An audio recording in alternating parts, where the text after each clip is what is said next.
So hi everyone, welcome back to my channel. This is Isha, and today I'm going to start up with the English subject of class 12th from the very first chapter, the last lesson by Alphonse Daudet.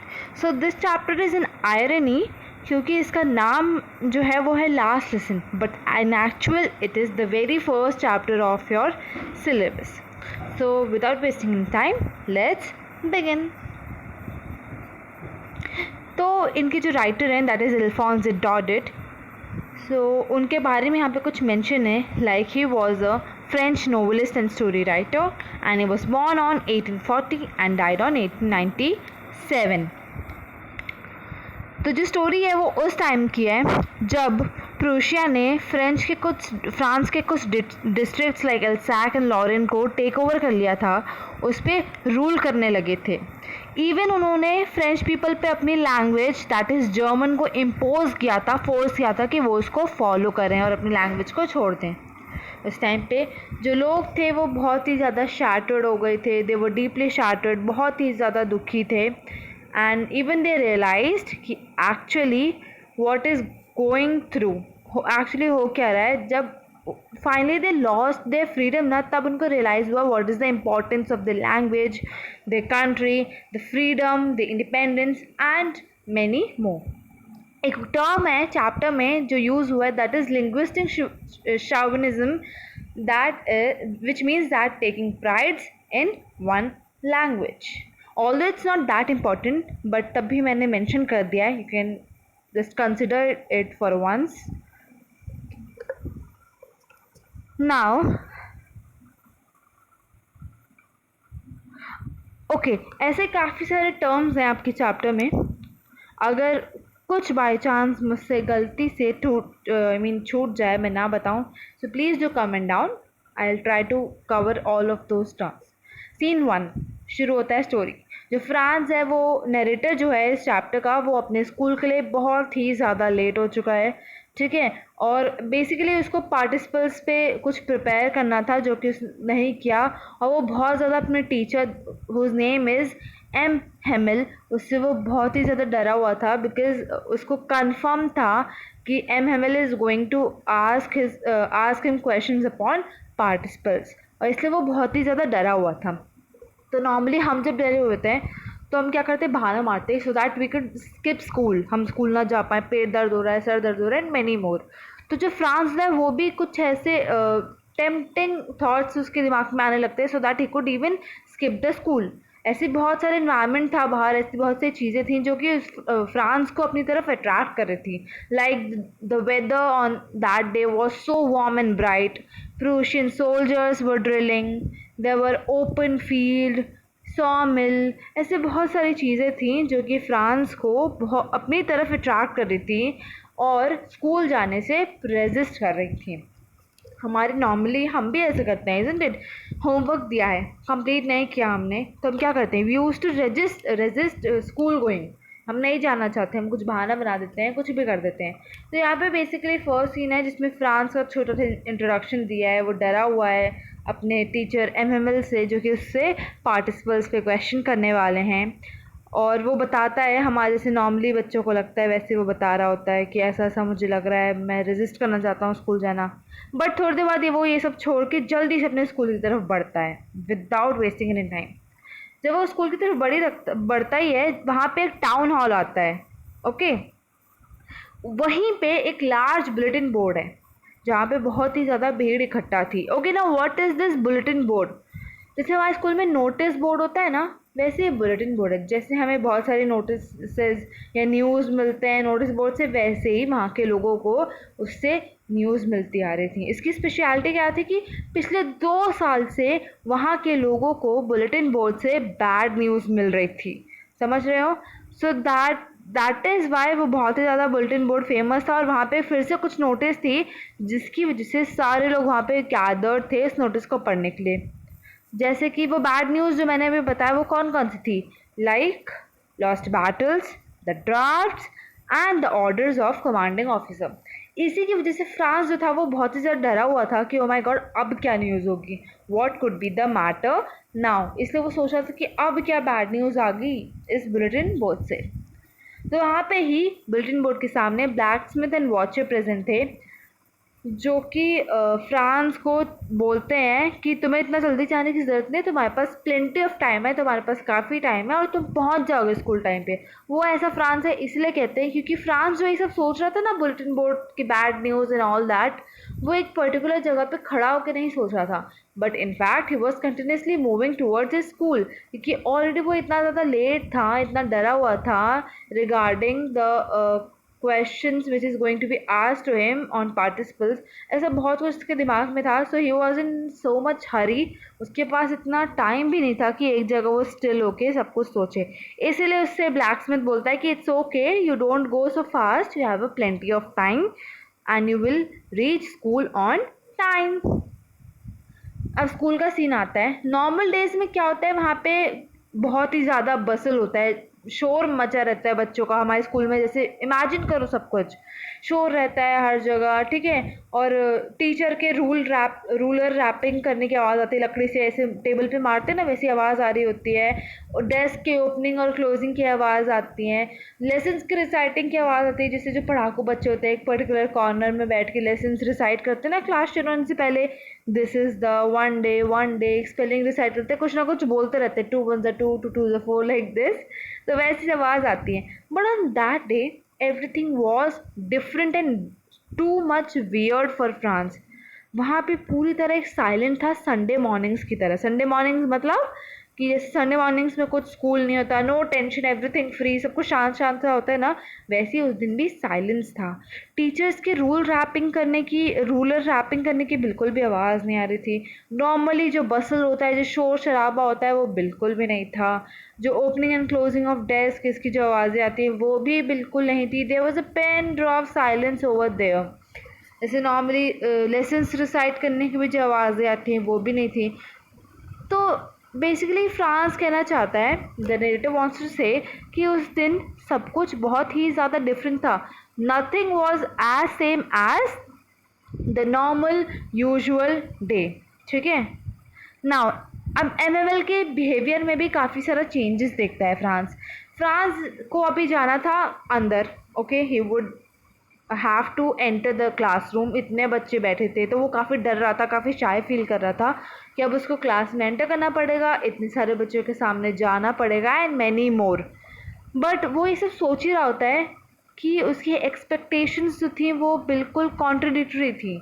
It means that actually ऐसा कुछ हुआ ही नहीं जो वो सोच रहा था। M Hemil ने बहुत ही काइंडली उससे कहा, गो टू अ प्लेस, तुम अपनी जगह पे जाके बैठो, हम तो तुम्हारे बिना ही शुरू करने वाले थे।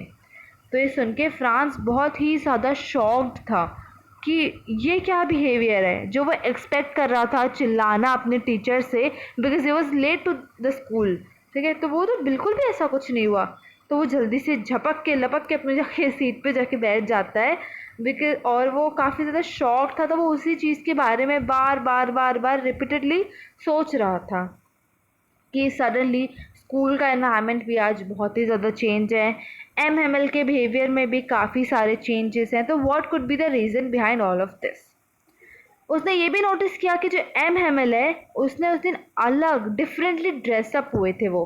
Like he was wearing, I am so sorry, he was wearing a beautiful green coat, frilled shirt, little black silk cap, और सब कुछ एम्ब्रॉयडरी से फिलअप था।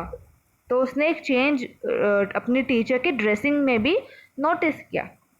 अब स्टूडेंट्स जो थे क्लास में, उसके बारे में, क्लास के माहौल के बारे में थोड़ा डिस्कस करते हैं। लाइक नॉर्मल डेज में जो बैक बेंचेस होती थी वो बिल्कुल एम्प्टी रहती थी, खाली रहती थी, they were filled with none of the students. But on that day सारी बेंचेस जो थी वो विलेजर्स से भरी हुई थी, ठीक है। सारे विलेजर्स वहाँ पे बैठे थे। वहाँ पे जितने भी लोग थे सब एकदम क्वाइटली बच्चों की तरह, स्टूडेंट्स की तरह ही बैठे थे। Like old Hauser, the former mayor, I am so sorry again, okay, old Hauser, the former mayor, the former postmaster and many more। ये सारे लोग चुपचाप एक स्टूडेंट की तरह लास्ट सीट पे बैठे हुए थे, ओके।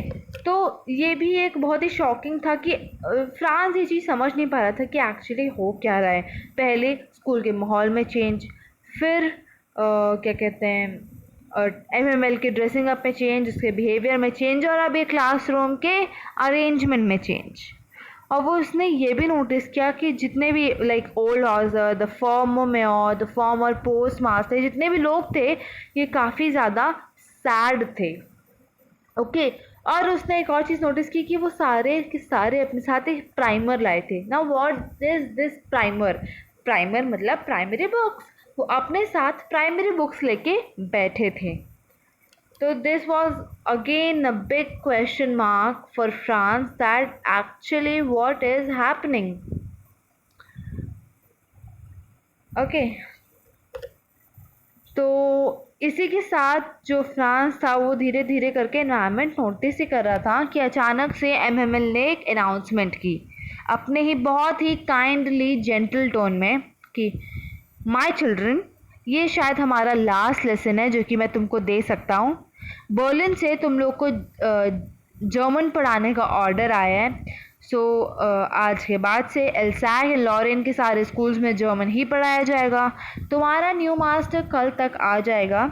ये तुम्हारी लास्ट फ्रेंच क्लास है। मैं चाहता हूँ कि तुम प्लीज़ तुम सबके सब काफ़ी ज़्यादा अटेंटिव रहो मेरे सामने। तो ये जो मैंने भी कहा यही सारे एग्जैक्ट वर्ड्स थे एम हैमिल के। ओके बट ये वर्ड्स फ्रांस के लिए एक थंडर क्लैप थे। Like it was a big shocking words, big like something very different for France, ऐसा जो उसने शायद नहीं एक्सपेक्ट किया था। ओके तो वो बहुत ही ज़्यादा शॉक्ड होता है कि सडनली क्या अनाउंसमेंट कर दी इसके टीचर में, और जिसके बारे में शायद उसने अभी तक सोचा भी नहीं था। वो रिकॉल करने लगा कि जो बुक्स उसके लिए कुछ टाइम पहले एक न्यूसेंस थी, बहुत ही हैवी थी उसके लिए कैरी करने के लिए, आज अचानक से वो उसकी इम्पोर्टेंस को समझ रहा था, which is a very big thing. ठीक है और वो ये भी सोचने लगा कि एमएमएल के दूर जाने के आइडिया से वो काफ़ी ज़्यादा नर्वस था, काफ़ी दुखी फील हो रहा था। And he was also thinking कि अब वो शायद अपने टीचर को कभी नहीं देख पाएगा आज के बाद से। और जो उसके एमएमएल टीचर के सारे नेगेटिव एस्पेक्ट्स थे ना, like his ruler, his cranky voice, cranky मतलब आवाज़ चुभने वाली आवाज़, वो ये सब कुछ भूल के अपने टीचर एम हैमिल के पॉजिटिव एस्पेक्ट्स को रिकॉल करने लगा कि अब वो शायद उनको कभी नहीं देख पाएगा, he is so kind and many more. ऐसी काफ़ी सारी चीज़ें जो वो रिकॉल करने लगा। This means that this shows that how France was deeply shattered. He was like बहुत ही ज़्यादा वो कंफ्यूज था, शॉक था, डिस्टर्ब था, and everything is so like a thunder clap for him. वो बिल्कुल भी कुछ समझ नहीं पा रहा था एंड वो काफ़ी रिग्रेट फील कर रहा था। He was so sorry for his behaviour, for not paying attention to his classes, to his lessons. इसलिए मैं तुमको कहती हूँ डू पे अटेंशन। ओके अच्छा अभी मैं कहती नहीं हूँ बट अब मैं कह रही हूँ do pay attention to your classes. कुछ भरोसा नहीं कब क्या सडन चेंज होता है।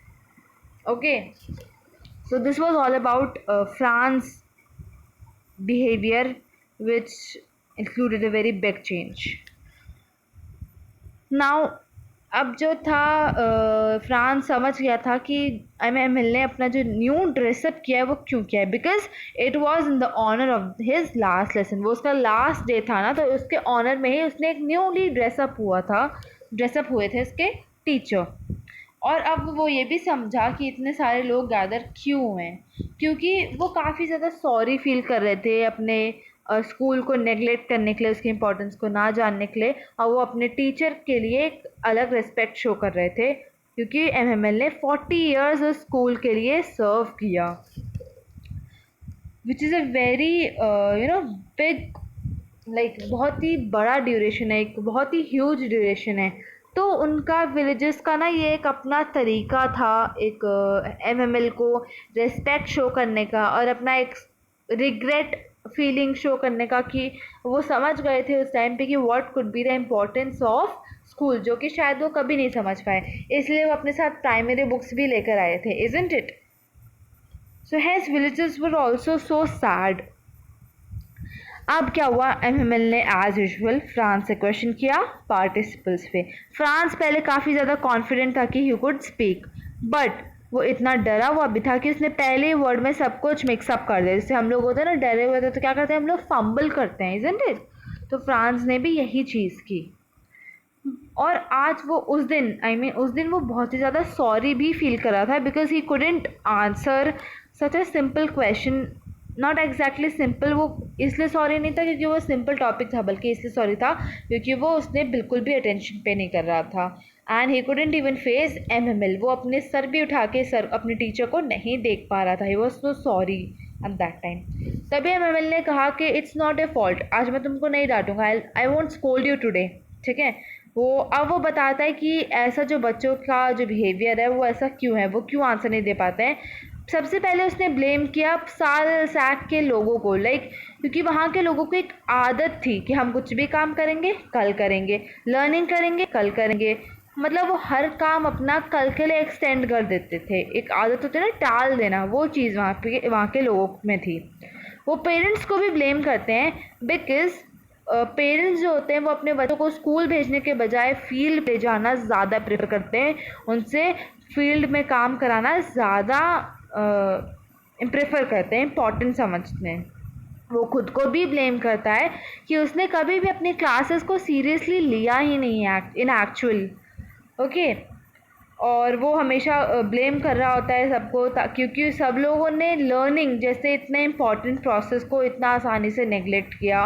वो ये भी बोलता है कि उसने अपनी क्लासेस सीरियसली नहीं ली, वो हमेशा बच्चों को अपने प्लांट्स में पानी डालने के लिए भेज दिया करता था। एंड जब भी उसको फिशिंग करने का मन होता था वो हमेशा छुट्टी कर दिया करता था। इन दिस वे उसने हमेशा से ही अपनी क्लासेस को बहुत ही लाइटली, बहुत ही नॉर्मली लिया, ठीक है। तो कहीं ना कहीं वो सिर्फ ऑल्दो वो फ्रांस को स्कोल्ड नहीं कर रहा था, बट वो सारी चीज़ें बोल के एक बहुत ही डीप मीनिंग क्रिएट कर रहा था। नाउ वो फ्रेंच लैंग्वेज के बारे में कुछ बोलते हैं, like French is the most beautiful language in the world. ये बहुत ही ज़्यादा क्लियर है, बहुत ही ज़्यादा लॉजिकल लैंग्वेज है। मतलब धीरे धीरे करके वो फ्रेंच लैंग्वेज को प्रेज़ कर रहे थे, ऑफ कोर्स क्योंकि उनका लास्ट लेसन था। और वो ये भी बोलने लगे कि जब तक हम लोग अपना लैंग्वेज का इम्पोर्टेंस नहीं समझ पाएंगे हम लोग तब तक दूसरे के कंट्रोल के अंदर रहेंगे ही रहेंगे। उस दिन फ्रांस भी कुछ उसके अंदर एडमिरेशनल थॉट्स आ रहे थे कि एमएमएल ने हमेशा से ही उसको कितने पेशेंस के साथ हर चीज़ पढ़ाई, बट उसने कभी भी किसी पे भी अटेंशन पे नहीं किया, किसी को भी केयरफुली नहीं सुना कोई भी चीज़। एंड मतलब बेसिकली वो एमएमएल के सारे पॉजिटिव एस्पेक्ट्स रिकॉल कर रहा था। और ऑन दैट डे एमएमएल सारी वो चीज़ें एक ही दिन में पढ़ा देना चाहते थे। यहाँ पे एक मैंने एग्जाम्पल भी एक कोट लिखा है that it seemed almost as if the poor man wanted to give us all he knew before going away and to put it all into our heads at one stroke। तो यही वो कहता है कि एक ही बार में एमएमएल का as it was the last lesson, last day था, तो एक ही बार में सब कुछ सबके दिमाग में डाल देना चाहते थे, सब कुछ एक ही दिन में समझाना चाहते थे because after that he won't be able to make it up. Now एमएमएल ने उस दिन न्यू कॉपीज़ भी लाई थी सबके लिए बिकॉज उस दिन के बाद से एक न्यू बिगनिंग थी, एक नया स्टार्ट था, तो वो सबको न्यू कॉपीज़ डिस्ट्रीब्यूट करते हैं। और वो ये भी कहते हैं कि उन बच्चों को उन कॉपीज़ पे हैंड राइटिंग की प्रैक्टिस करना है। एंड उस पर बहुत ही ब्यूटीफुली राउंड हैंड में लिखा था फ्रांस एल्सैक बोल्ड लेटर्स में राउंड हैंड में, ठीक है। तो वो जो लाइक दिस टर्म, ये सारे जो फ्रांस एल्सैक ये जो लिखा था वो ऐसा लग रहा था like it was a little flags जो कि फ्लोट कर रहे हैं और हर जगह रूम में हर जगह प्रेजेंट है, even on the top of the desk everywhere, ठीक है। और वो ये भी बताता है कि everything was there was quiet, इतना शांत था ना वहाँ पे सब कि सिर्फ एक ही आवाज़ आ रही थी, that was of scratching of pen over the paper. So you can imagine कि वहाँ पे एक पिन ड्रॉप साइलेंस था। ना फ्रांस एक मॉक करता है जर्मन्स पे, एक मजाक उड़ाता है ये कहते हुए कि अब क्या वो लोग एनिमल्स और बर्ड्स को भी जर्मन बोलने के लिए फोर्स करेंगे। तो ये एक उसका एक वे था जर्मन्स पे मॉक करने का, मजाक उड़ाने का। इवन वो ये भी कहते हैं सेल्फ पिटी में कि ये ह्यूमंस देखो कैसे हैं, कि ह्यूमंस को फोर्स किया जा रहा है एक पर्टिकुलर लैंग्वेज बोलने के लिए, अपनी लैंग्वेज चेंज करने के लिए। And on the contrary birds जो है वो पूरी तरह फ्री हैं अपनी कोई भी लैंग्वेज में कन्वर्जेशन करने के लिए। तो वो एक कंपैरिजन सेटअप कर रहा था बर्ड्स और ह्यूमंस में कि देखो फ्रेंच लोगों को, हमारे ह्यूमंस को कैसे फोर्स किया जा रहा है अपनी लैंग्वेज चेंज करने के लिए, और यहाँ पे animals and birds were totally free. इसलिए वो ये भी कहता है कि आपके एनिमल्स एंड बर्ड्स को भी फोर्स किया जाएगा लैंग्वेज चेंज करने के लिए। तो इस तरह वो मॉक करता है जर्मन्स पे in his own particular way. तो यहाँ पे एक बहुत ही डीप मीनिंग भी लिखी है कि मैन जो है, वो इंसान जो है वो बहुत ही ज़्यादा इनह्यूमन हो चुका है, बहुत इनसेंसिटिव हो चुका है। बिकॉज हम लोग क्या है ना, हम दूसरों को कंट्रोल करना चाहते हैं, उन पर रूल करना चाहते हैं, दूसरों को टेक ओवर करना भी चाहते हैं। एंड उन्होंने ये भी कहा that birds and animals are better who still let each other live free in their peripheries. Birds and animals फिर भी बेटर है जो एटलीस्ट एक दूसरे को फ्रीली रहने तो देते हैं। They don't want to control, they don't want to rule, they don't want to take over others. तो एक मैन और एक बर्ड्स एंड एनिमल्स में कंपैरिजन हो रहा है, जिसमें से अनफॉर्चुनेटली मैन को एक नेगेटिवली पॉइंट आउट किया जा रहा है। ओके और उसको इनसेंसिटिव, इनह्यूमन जैसे काफ़ी वर्ड्स का यूज़ हो रहा है ना। एमएमएल जो थे वो बहुत ही ज़्यादा सॉरी फील कर रहे थे क्योंकि वो अपने फ्रीडम को बिल्कुल ही लॉस्ट कर चुके थे, लूज़ कर चुके थे। And he was even feeling so sorry because he had to leave, उनको जाना था वहाँ से। वो सब कुछ एक ही गेज़ में, एक ही झटके से सब कुछ फिक्स करना चाहते थे at a single moment, but he couldn't. ऐसा पॉसिबल ऑफकोर्स नहीं था। एंड उन्होंने पूरे स्कूल को पिछले 40 साल से 40 ईयर्स उन्होंने स्कूल को सर्व किया। That's really a long duration. और वहाँ पे उन्होंने ट्रीज़ भी प्लांट किए हैं और गार्डन्स को बहुत ब्यूटीफुल टर्न किया है। तो यहाँ पे एमएमएल के कॉन्ट्रीब्यूशंस और उनके प्रेजेंट फीलिंग्स के बारे में चैप्टर में डिस्कस किया जा रहा है। Okay so let's move on. MML जो थे वो बिल्कुल रेडी थे क्योंकि उनकी जो सिस्टर थी वो रूम में इधर उधर घूम रही थी। शी वॉज पैकिंग एवरीथिंग क्योंकि उनको नेक्स्ट डे ही कंट्री को छोड़ के जाना था। He had to leave the country very next day. तो एमएमएल खड़े होते हैं एंड उसी टाइम पे फ्रांस बोलता है कि फ्रांस ने कभी भी एमएमएल को इतना टॉल नहीं देखा है। बेसिकली उस टाइम पे फ्रांस को एमएमएल के सारे पॉजिटिव एस्पेक्ट्स दिखाई दे रहे थे, सब कुछ ऐसा दिखाई दे रहा था तो शायद उसने उससे पहले कभी भी नोटिस नहीं किया था। So you can see the changes in Franz behaviour as well. अब एमएमएल खड़े हो चुके हैं। He couldn't face the people. वो वहाँ के स्टूडेंट्स, वहाँ के लोगों को फेस बिल्कुल नहीं कर पा रहे थे। वो बिल्कुल चोक हो चुके थे, वो कुछ बोल भी नहीं पा रहे थे। So normally he turn to the board और उन्होंने जितना बड़ा वो लिख सकते हैं उतने बड़े में उन्होंने बोल्ड लेटर्स में लिखा vive la France, which means that long live France. Vive la France French language में लिखा है जिसका मतलब है लॉन्ग लिव फ्रांस। ये बिल्कुल आपके एमसीक्यू में आ सकता है, तो भूल ही मत जाना। I am sorry, I was suppose to make a arrow but ये स्टार में कन्वर्ट हो गया, डजंट मैटर। तो ये एमसीक्यू में ऐसे छोटी छोटी चीज़ें जो मैंने अंडरलाइन की हैं, ये अभी आपका पैटर्न चेंज हो चुका है, तो इसमें ऐसे क्वेश्चंस डेफिनेटली आ सकते हैं। सो आई होप आपको सब कुछ समझ आया। For any further doubt do comment down, like subscribe share कर देना। आई होप बताने की ज़रूरत नहीं है। Thanks for watching.